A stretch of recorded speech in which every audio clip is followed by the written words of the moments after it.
이번 시간에는 우리 데이터베이스 설계에 대해서 같이 한번 살펴보도록 하겠습니다. 데이터베이스 설계라는 거는 우리 데이터베이스를 실제로 사용하는 사람들이 있죠. 그 사람들한테 일단은 요구 분석을 먼저 합니다. 그 사람들이 요구하는 게 뭔지, 어떤 데이터를 쓰는지, 어떤 형태의 자료를 많이 쓰는지, 어떤 기능들을 요구하는지 그런 것들을 먼저 요구 분석을 해요. 요구 분석을 한 걸 가지고 이제 컴퓨터에 저장할 수 있는 그 데이터베이스의 구조에 맞게 변형을 시킵니다. 변형을 시키고 나서 그 다음에 이제 DBMS라는 데이터베이스 관리 시스템을 가지고 데이터베이스를 이제 구현을 해요. 구현을 해서 일반 사용자들이 이제 사용할 수 있게 그렇게 하는 걸 보고 우리가 데이터베이스 설계라고 합니다. 이런 데이터베이스는 우리가 알게 모르게 되게 많아요. 예를 들어서 쇼핑몰 그 홈페이지도 웹서버가 따로 있고 DB 서버가 따로 있고 따로따로 있어요.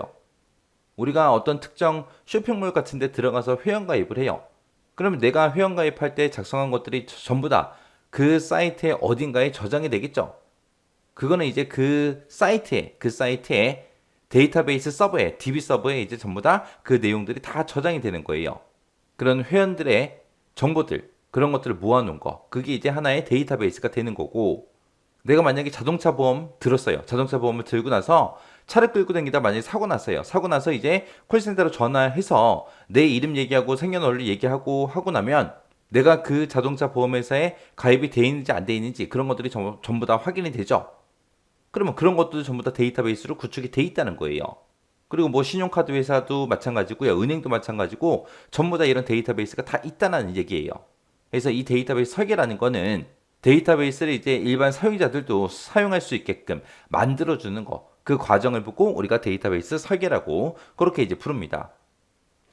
그 다음에 이제 데이터베이스 설계할 때 고려할 사항이요. 자, 무결성이라는 것도 있고, 일관성도 있고, 회복도 있고, 보안도 있고, 효율성도 있고, 데이터베이스 확장이라는 것도 있고, 이렇게 여러 가지가 있습니다. 자, 무결성이라는 거는 우리가 데이터베이스에는 데이터가 엄청나게 많이 들어있죠. 그 데이터들을 이제 삽입도 하고, 삭제도 하고, 갱신도 하고, 이런 연산을 해요.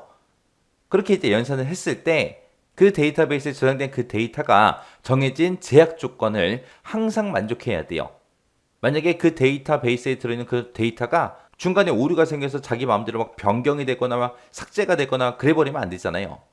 그 다음에 이제 일관성이요. 일관성이라는 거는 데이터베이스에 저장된 그 데이터들 사이나 아니면 특정 지뢰에 대한 그런 응답이 처음부터 끝까지 변함이 없어야 된다.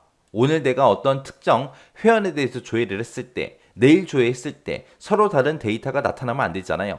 그래서 변함없는 그런 데이터를 우리한테 제공해줘야 된다. 그게 이제 일관성이 있고요. 회복이라는 거는 시스템에 이제 장애가 생겼을 때, 장애가 발생했을 때 다시 원래대로 복구할 수 있어야 된다. 그게 이제 회복에 관한 거예요. 만약에 데이터베이스에 엄청나게 많은 데이터가 들어있는데 그게 뭐 장애가 발생했다고 해서 그 안에 들어있는 데이터가 전부 다 없어졌어요. 그럼 이제 끝이 아니잖아요. 그걸 다시 원상복구해야 될 거 아니에요. 그래서 데이터베이스를 설계할 때는 항상 오류가 발생했을 때 어떻게 대처할 건지 그 방법까지 생각을 하고 우리가 데이터베이스를 설계를 해야 된다는 얘기입니다. 이거는 이제 우리의 데이터베이스뿐만 아니라 여러분들이 지금 쓰고 계신 그 컴퓨터도 회복에 대해서 여러분들이 생각을 하셔야 돼요. 여러분들 컴퓨터에 뭐 다 날라가도 돼. 그 안에 들어있는 프로그램들 다 지워도 돼. 그러면 상관이 없지만 지워지면 안 되는 그런 데이터도 여러분들 컴퓨터에 들어있을 거 아니에요. 그런 것들은 어떻게 된다? 우리는 개인적으로 백업을 해두면 되죠. USB 메모리 같은 곳에다가 따로 이제 저장을 해두거나 그렇게 해서 이제 만약에 컴퓨터가 고장이 났을 때 다시 복구할 수 있게끔 그렇게 이제 생각을 하고 있어야 된다는 거예요. 그 다음에 이제 보안이다. 그러면 불법적인 그런 데이터 노출 또는 변경 또는 손실로부터 우리가 데이터를 보호할 수 있어야 돼요. 한마디로 얘기하면 그냥 해킹이에요. 해킹에 대해서 대비할 수 있어야 된다. 그거 이제 얘기하는 거예요. 우리가 이제 DBMS를 가지고 이제 각각 사용자들마다 권한을 전부 다 부여할 수 있거든요. 그때 부여할 때 권한 부여를 잘못하면 안 되겠죠. 만약에 우리 회사 격리부에서 전 직원들의 월급 같은 것들 다 관리하는데 이런 데이터를 누구나 다 볼 수 있게 해버리면 안 되잖아요. 그래서 권한 설정이 됐든 아니면 퇴사한 사람에 대해서 이제 그런 권한 같은 것들을 전부 다 뺏어와야 되겠죠. 그런 것들에 대한 게 이제 보안이고요. 그 다음에 이제 효율성이라는 거는 응답 시간이 빨라야죠. 내가 뭔가 데이터를 하나 검색을 했는데 막 5분 뒤에 그 결과를 나한테 알려줘요. 그러면 안 되잖아요. 그래서 어떻게 하면 좀 더 빠른 속도로 사용자들한테 데이터를 제공할까? 그런 것도 이제 생각을 해야 되고요. 시스템이 이제 생산성이 됐든 저장 공간에 최적화가 됐든 이런 것들이 전부 다 가능해야 된다. 이게 효율성이고요. 그 다음에 데이터베이스 확장이라는 거는 우리가 데이터베이스를 사용하다 보면 데이터가 쌓이면 용량이 부족하겠죠. 그럼 우리가 저장 장치를 더 추가로 설치를 해줘야 돼요. 그때 이제 데이터베이스 운영에 영향을 주지 않으면서 지속적으로 데이터를 추가할 수 있게 그렇게 해야 된다. 그게 이제 데이터베이스 확장이요. 그래서 우리 데이터베이스 설계할 때 고려할 사항에는 이렇게 우리 7가지가 있습니다. 이 7가지 뭐가 뭔지는 꼭 기억하셔야 돼요. 이런 용어들 잘 기억하셔야 돼요. 그래서 시험 문제에서 이런 것들을 써놓고 이게 뭐에 관한 설명이냐 그렇게도 이제 물어볼 수 있는 거예요. 그래서 뭐가 뭔지는 구분할 수 있게 꼭 알고 지나가셔야 돼요. 그 다음에 이제 데이터베이스 설계 순서요. 설계 순서는 맨 처음에 이제 요구 조건 분석을 먼저 하고요. 그 다음에 개념적 설계를 하고, 논리적 설계를 하고, 물리적 설계를 하고, 구현을 해내면 됩니다. 그때 이제 데이터베이스를 설계하는 순서죠. 실제 설계는 여기 있죠. 여기. 개념적 설계, 논리적 설계, 물리적 설계요. 자, 이 설계 순서도 여러분들이 순서대로 기억하셔야 돼요. 우리 만화 같은 데 보면 요게 나오죠. 요거 외울 때 이렇게 기억 좀 하세요. 요게 나쁜 놈이 있어요. 그 요게 놈이 있어요. 그 요게 놈이 나를 물고 갔어요. 그래서 요게 놈 물고 하고 그렇게 이제 기억 좀 하세요. 요게 놈 물고 하고 순서 기억하시면 됩니다. 이 요구 조건 분석은 말 그대로 사용자들, 실제 사용하고자 하는 그 사용자들한테 어떤 기능을 원합니까? 어떤 데이터를 사용합니까? 해서 그런 사용자들한테 요구사항을 우리가 먼저 들어요. 그거를 이제 명세서 작성하는 그 단계를 보고 우리가 요구조건 분석이라고 그렇게 부르는 거고, 개념적 설계라는 거는 우리 스키마로 따졌을 때 개념 스키마에 해당하는 거고, 여기서 이제 트랜잭션 모델링이라는 걸 하고, 그리고 ER 모델을 우리가 작성을 합니다. 그 다음에 이제 논리적 설계는 목표 DBMS에 맞는 이라고 나왔어요. 여기 DBMS 그럼 우리 데이터베이스를 관리해주는 그 시스템을 보고 얘기하죠. 근데 이 프로그램의 종류가 여러 가지가 있거든요. 우리가 대표적으로 이제 많이 쓰는 게 오라클이라든지 아니면 MySQL 아니면 우리 MSI에서 만들어 놓은 XX라는 그 프로그램도 있고 있어요. 어떤 DBMS를 쓰냐 거기에 맞는 이제 논리 스키마 설계도 해야 되고요. 트랜잭션 인터페이스도 설계를 해야 됩니다. 그게 이제 논리적 설계고요. 그 다음에 이제 물리적 설계, 그러면 이제 목표 DBMS에 맞는 그런 물리적 구조의 데이터로 우리가 변환하는 게 물리적 설계예요. 그 다음에 이제 구현이다 그러면은 목표 DBMS에 DDL이라는 데이터 정의어가 있을 거예요. 그 데이터 정의어를 가지고 데이터베이스를 생성을 하고 트랜잭션을 작성하는 거, 그게 이제 구현 단계에서 하는 일입니다. 자, 그럼 요것들을 이제 좀 더 자세히 좀 살펴보자고요. 우리 첫 번째 단계, 우리 요구 조건 분석이요. 여기서는 말 그대로 데이터베이스를 실제로 사용할 사람들 있죠? 그 사람들로부터 필요한 용도, 그걸 이제 파악하는 거, 그걸 보고 우리가 요구 조건 분석이라고 합니다. 우리 데이터베이스가 엄청나게 많은 분야에서 사용되고 있다 그랬죠? 각 분야별로 요구하는 것들이 다 다를 거 아니에요.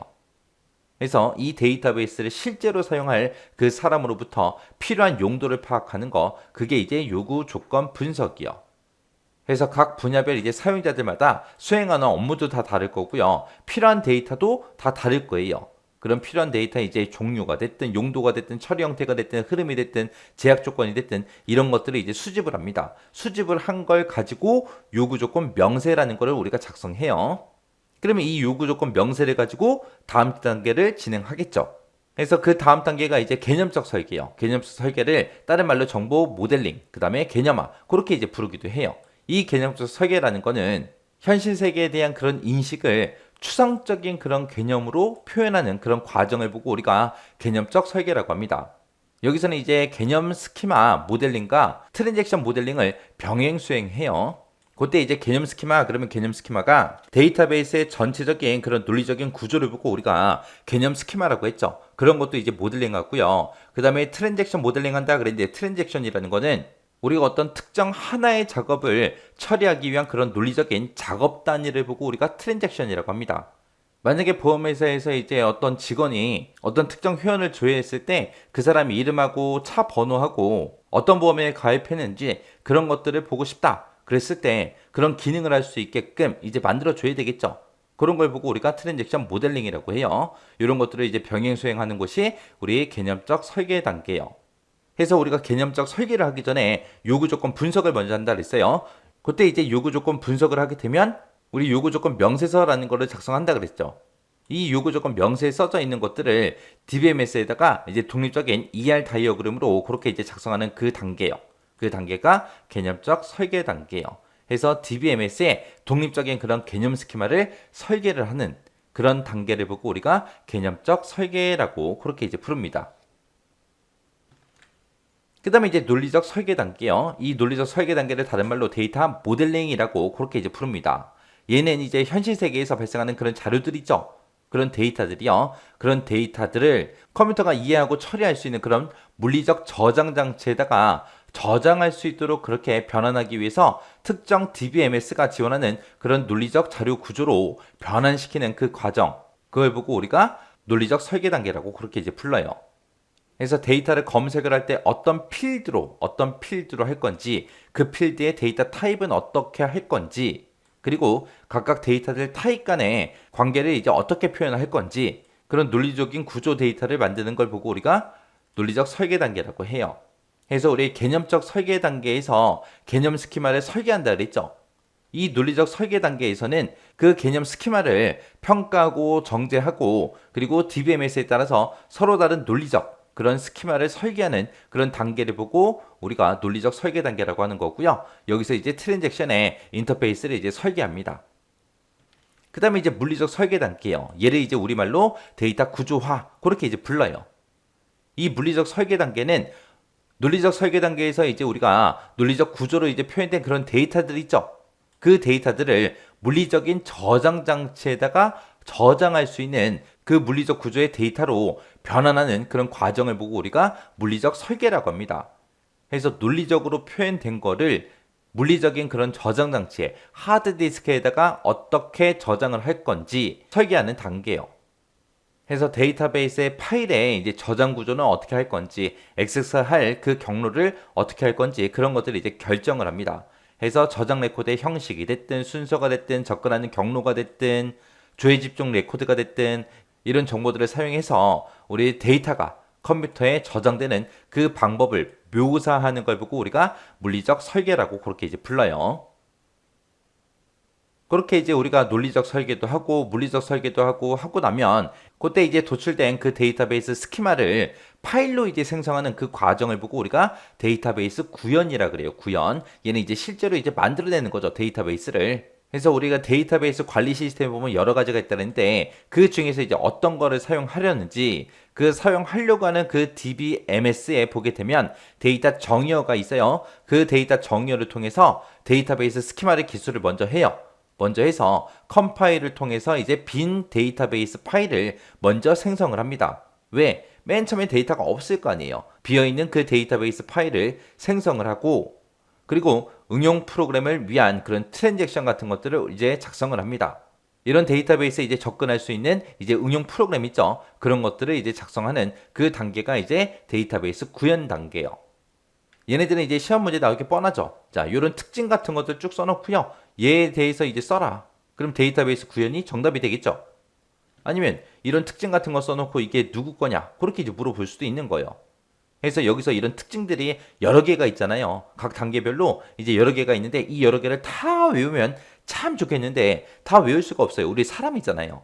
그래서 지금 굵은 글씨로 이렇게 표현된 것들 있죠. 이런 것들만 정확하게 여러분들이 숙지하고 지나가세요. 그래서 시험 문제상에 이렇게 특징이 여러 개 나왔는데 내가 외운 게 이런 게 있어요. 이런 말이 있어요. 이런 말이 있을 때 이제 정답은 논리적 설계하고 빨리빨리 찾을 수 있게 그 정도는 기억하고 지나가셔야 돼요. 그래서 우리 데이터베이스 설계 순서에 보게 되면 요게놈, 물구, 요게놈, 물구 있었어요. 그거 잘 기억하시고 각 단계별로 어떤 역할을 하는지 그거 이제 잘 기억하고 지나가시기 바랍니다.